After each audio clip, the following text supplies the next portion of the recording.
Okay, so today we're still going to be solving linear inequalities. We're still going to be graphing them to show the solution, but sometimes we're going to also have to write our own linear inequality that we are going to graph. Okay, so Trey, did you have? Are we going to write these like we did in the last session? Before we took the test? Yeah, except when we were doing them in the last lesson, we were doing a system of equations, so we had to write 2 equations, didn't we?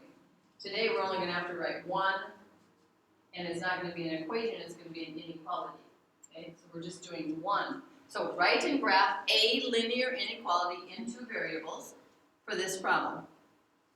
And so we have to, just like we do when we set up equations, and we set up more than 1 equation, it doesn't matter. We always want to decide what are our x and y going to represent. Okay? So what are the unknowns in this one? What don't we know that we think our x and y could represent? Isaac, what's... X could be like the students and Y could be the adults. Okay, what about the students? What about the adults? How much they cost. Like the tickets. How much the tickets are for a student and how much they are for an adult? What do you guys think? You have to be, so I'm not going to let you just say student or adult, but do you really agree that we don't know how much a student ticket sells for? You really agree that we don't know how much an adult ticket sells for?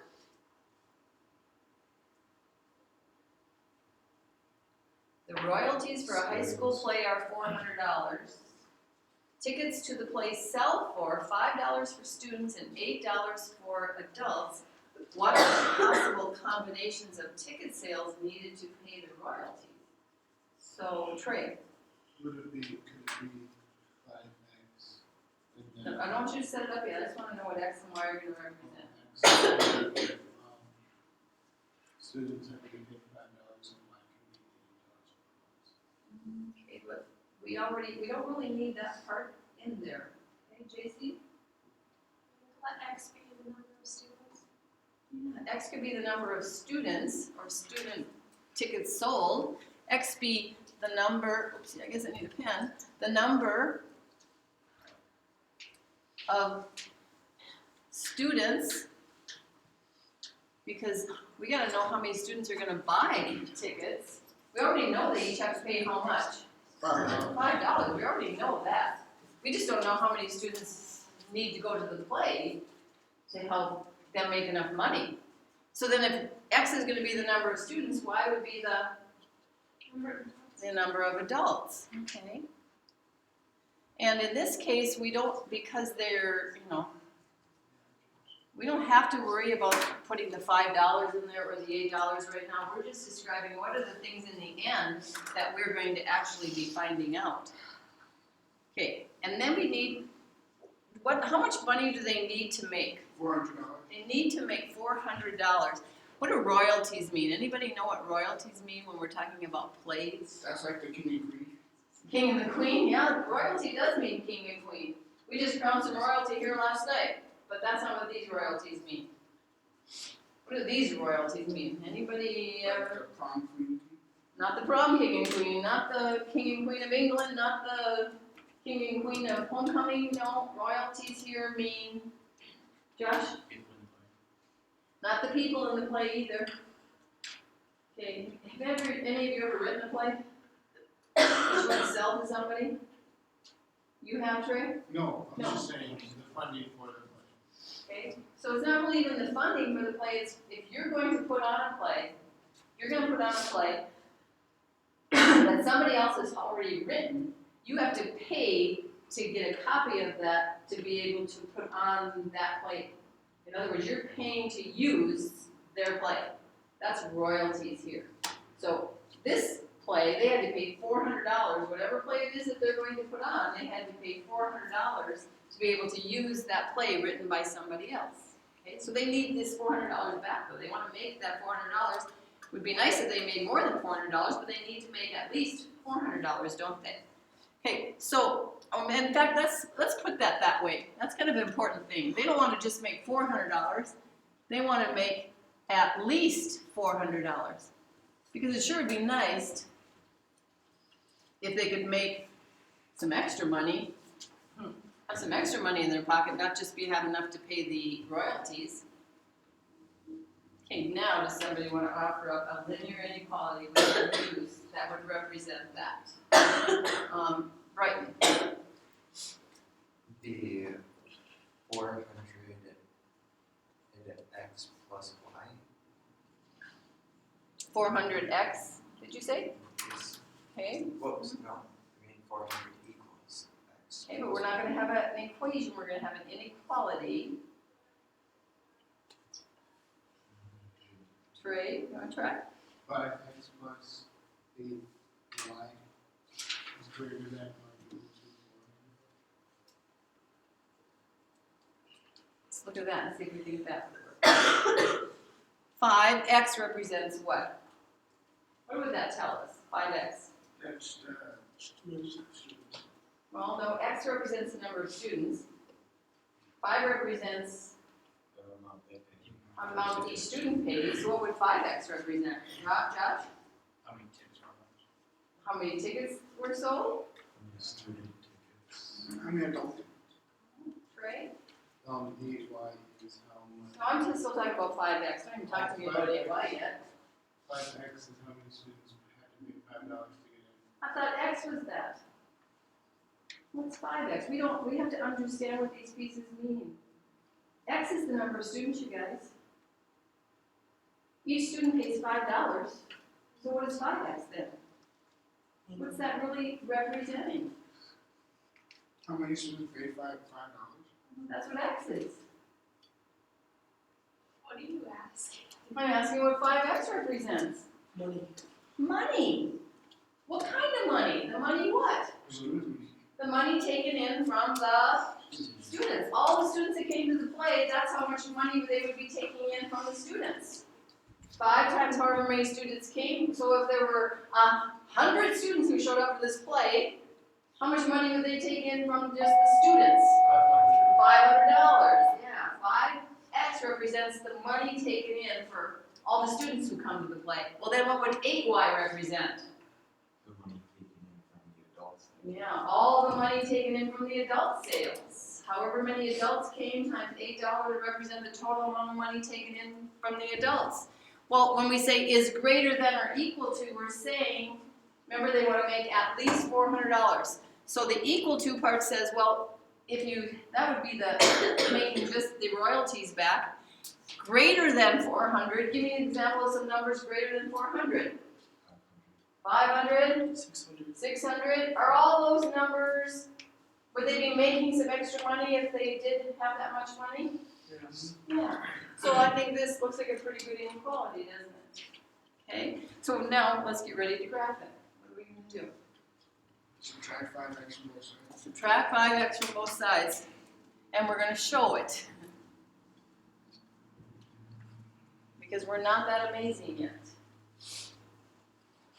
8y is left alone now.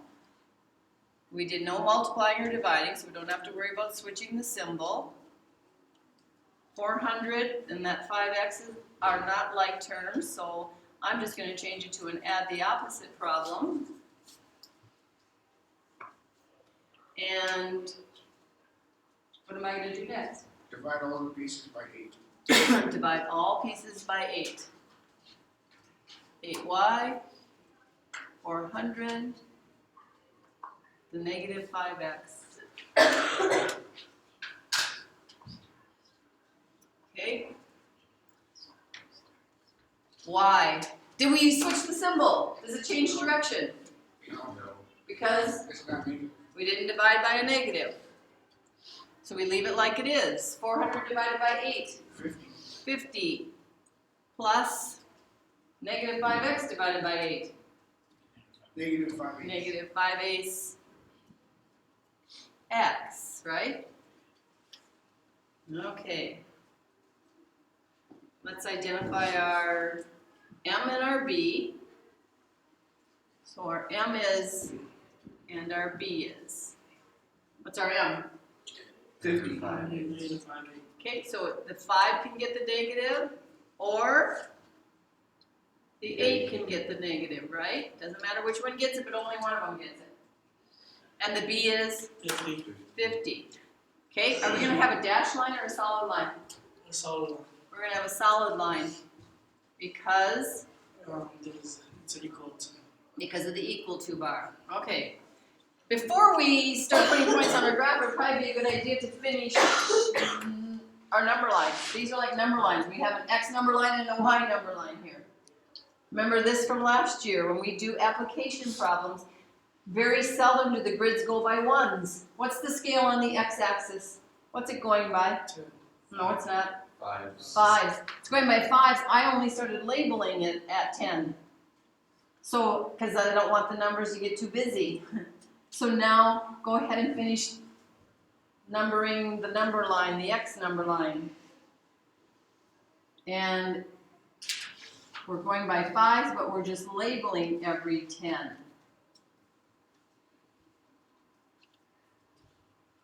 And the very last grid line on there should represent 100 if you did it right. Okay, how about the y-axis? What's its scale? It's going by fives also. They don't have to go by the same thing, but they just happen to be this time. So we're gonna finish our vertical number line also.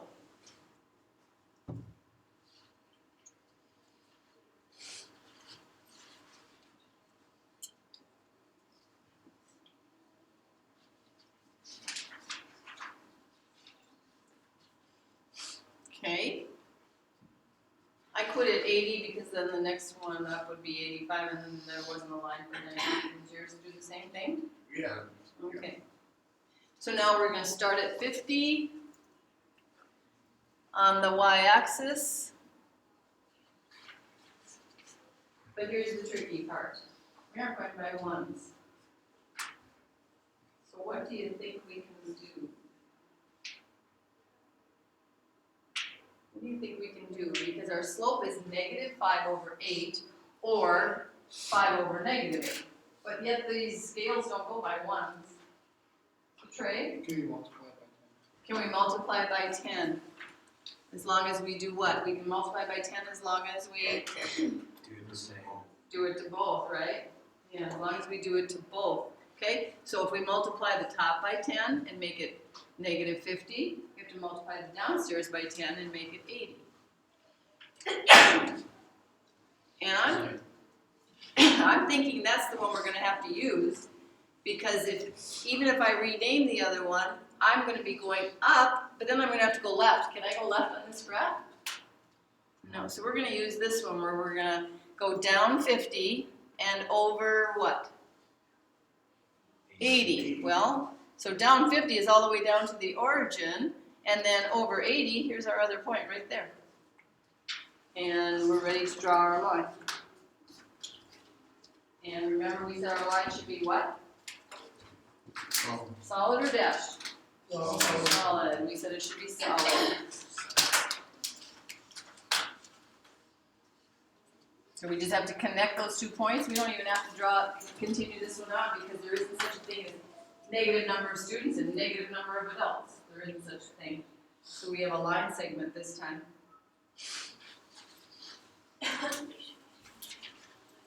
Okay. We gotta decide where to shade. Where do you think we should shade? Should we shade below it in this triangle right here? Or should we shade above it? Above it. Yeah, because remember it is greater than, right? So we would shade above it because of the is greater than. But of course we're going to do a test point to make sure we're right. What do you think would be a test point we could do? You probably don't have, do you have any room anywhere to do a test point? No? Okay. Let's do it together. We'll just do it up here on the board and test. Okay, so we're testing, what do you want to test? 80, 90. You really want to work that hard? No, 0, 0. You really want to work that hard? I want to do 0, 0. Is 0, 0 on the line? No. Okay. And so we can test 0, 0. It's okay. So our original one we said was 5x plus 8y is greater than or equal to 400. So we're going to put a 0 in here. We're going to put a 0 in for the y. Oops, 400. And what's going to happen over here? 0 plus 0 is greater than or equal to 400. True or false? 0. False. That's false. So that means what? What does that tell us? What does that tell us about 0, 0? It should be non-shaded. Should not be in the shaded region. Is it in our shaded region? No, it's not. So we're feeling pretty good about that. Okay, now here's some of the things you're going to have to do with these word problems. You're going to have to give, like it says here, give a possible combination that would only cover the royalties. What does that mean? It would only give them how much money? 400. $400. Which would those be? Where would those be at? Exactly $400. What do you think? What if we wanted exactly $400? Remember, I think somebody in here wanted me to set up an equation. You wanted me to use an equal sign. Well, if we had set up an equation and used an equal sign, what would we have done? Just got that 400. We would have just graphed what?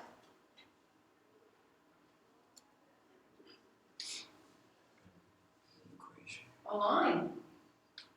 Wouldn't we have just graphed a line if it was an equation?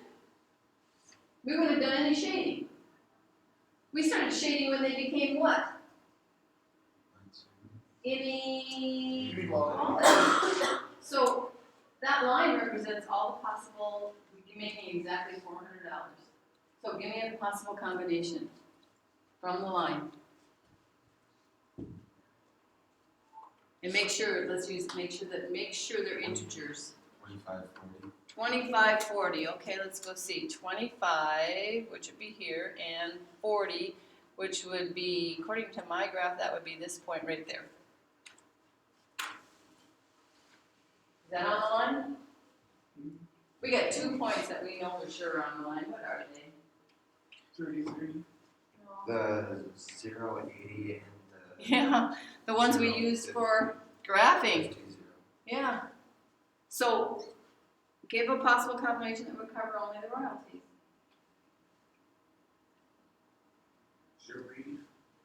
0, 80. 080. Okay. Did he name that ordered pair right? 080? Huh. 080 is up here. 80. 80.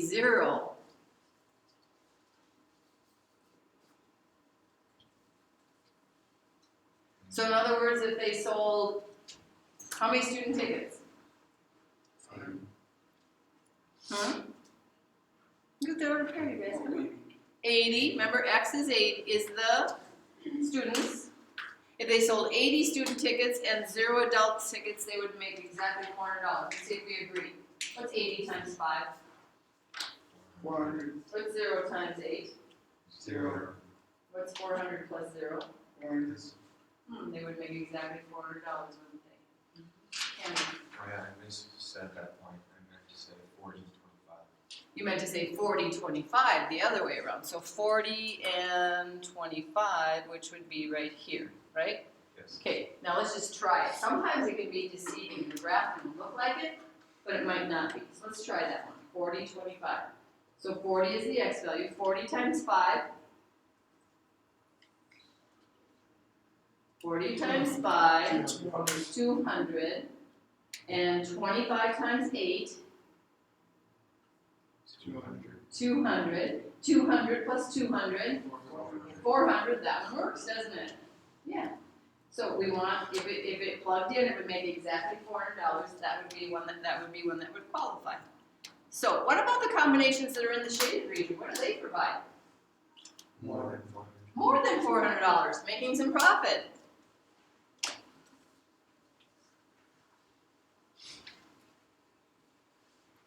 Yeah, then they're making more than $400.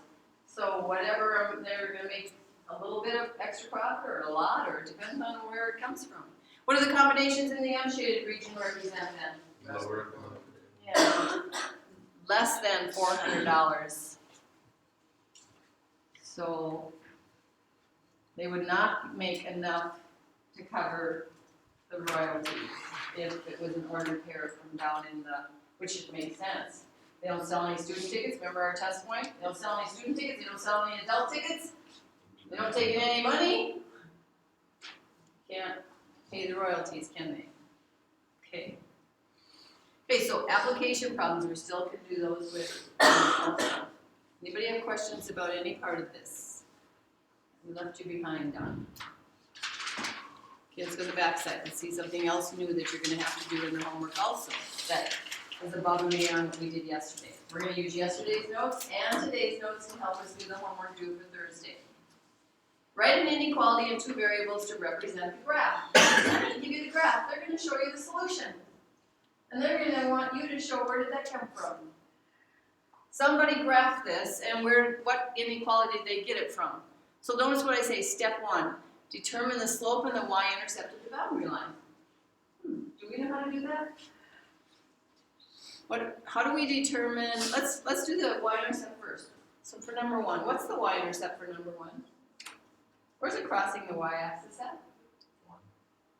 I have a lot of people, just sitting back and letting the same three people answer all the time. You all know this answer. You've all been doing this. Come on. The y-intercept is right here. It's crossing at 1. Okay. Now we need the slope of the line. To get the slope of the line, we need what's slope again? Rise over run. So we need to be able to count the rise over run between 2 points that have integer values. So we need to locate another point on the graph where we can tell it's going through an intersection of grid lines. So you want to name an ordered pair for me that I could, put on this right here. Rose, you got one? 2, 1. Okay, nope, that would be this point right here. That's not on the line. We need one that's on the line. Shmarky? 1, 1. 1, 1. 1, 1. That's not on the line. Josh? Pardon? 1, 1, 4. So 1, 1, 2, 3, 4 right here. Ooh, I like that one. Okay, let's go with that one. It's on an intersection. I can tell that has an integer x value and integer y value. So now we're going to figure out the slope. So we count either up if we start with the bottom point, or we count down if we start with the top point. I always start with the bottom point. So we'll go up 1, 2, 3 units, right? 1, 2, 3. So 3, there's our rise. We went up, that's positive. And we got to go over 1 in the positive direction. So our slope is 3 over 1. 3 over 1. We can simplify that to 3, can't we? Okay. Next decision we make is, it says in number 2, it says determine the inequality symbol according to the type of boundary line. So in other words, is it solid or is it dashed? Dash. And then the location of the shading. So we have a dashed one, okay? So a dashed line, and is shaded. Remember they talk above and below. It's below. Is this one above or below? Below. When the line has got a pretty steep slope, think of it like this. Kind of like take it so that the slope isn't quite as steep. It's a positive slope. Keep it positive and turn it and say, oh, is that above or below? Below. It's below and shaded below. Okay. So, what inequality symbol would we use for that? Dashed and shaded below. Would it be the less sign? Is less than, yeah. No equal sign, no equal to bar because it's dashed, and below is the is less than. Okay, so we're ready to try our inequality. Y is less than. What do you want? You finish it for me. 3 3 what? x X plus plus 1. There we go. Y is less than 3x plus 1. Now, if this was worth about 50 points on the quiz, it was the only problem there was. Give me the inequality statement for this graph. What might you want to do to make sure? Isaac? Put in 0, 0 for the Y and the X. Okay, you could do a test point to make sure that the origin here appears to be in the shaded region. So if we put 0, 0 into this, it better make it True. true. Okay, that would be one way. And then there's other ways to do it too. If we want to make sure that we have this part right, you know, like I didn't mean to do that there. If we want to make sure that we have like the 3x plus 1 part right, we would take a point that's on the line, that's, you know, from this line, such as 0, 1. We would sub in and see if it makes it true. Or we have to think of it as with an equal sign there though, for that part. We have to remove the inequality symbol and temporarily use the equal sign. For now, I think we're just going to try and set them up and hope that we do well. Okay, the next one. First step, remember what do we do? We identify the slope and the y-intercept. Okay, so we need a slope and we need a y-intercept. Okay, so what's the y-intercept for this one? 4. 4. Let's come up with another good point to use. Isaac? 2, 1. 2, 1. Yeah, that's a good one. Okay, so now we're going to count rise over run. Let's start at the bottom point. We go up how many to get it straight across from it? 1, 2, 3. We go over how many? 2, but we went to the left, so it's a -2. So we're going to give that negative sign, there's only one negative sign, so we can give it to the out front and call this -3/2, can't we? Okay. Then our next one, we decide, do we have a solid or a dashed line? Solid. Solid. Write that down. This is how you're going to show your proof for your statements, you guys. You have to show this much. Solid line and shaded where? Above or below? Below. Shaded below, okay? So again, if you're having a hard time telling whether it's above or below, imagine keeping the slope negative and just tilting it a little bit more and saying, oh, it would be below and shaded below. So then that tells us what kind of an inequality symbol we should have. Solid, shaded below. Lesser. So that would be is less than or equal to, wouldn't it? Okay, here we go. Y is less than or equal to 3, 2 -3/2. plus What's got to go behind this? x X plus 4. 4.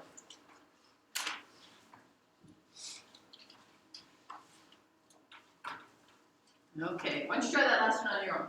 Try it on your own. Let's see if you can get the right thing.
That didn't help any.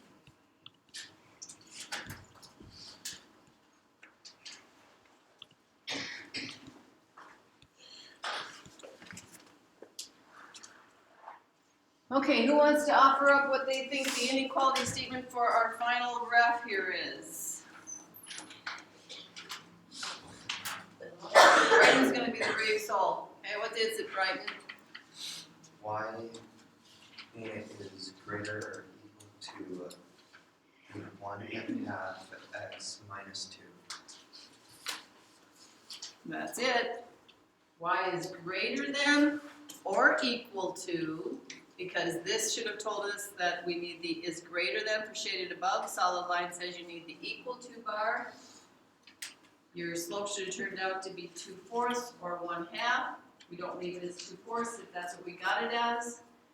Our y-intercept is -2. We clean that up and make it -2 in our inequality. And there's our inequality statement that should make this one true. Okay.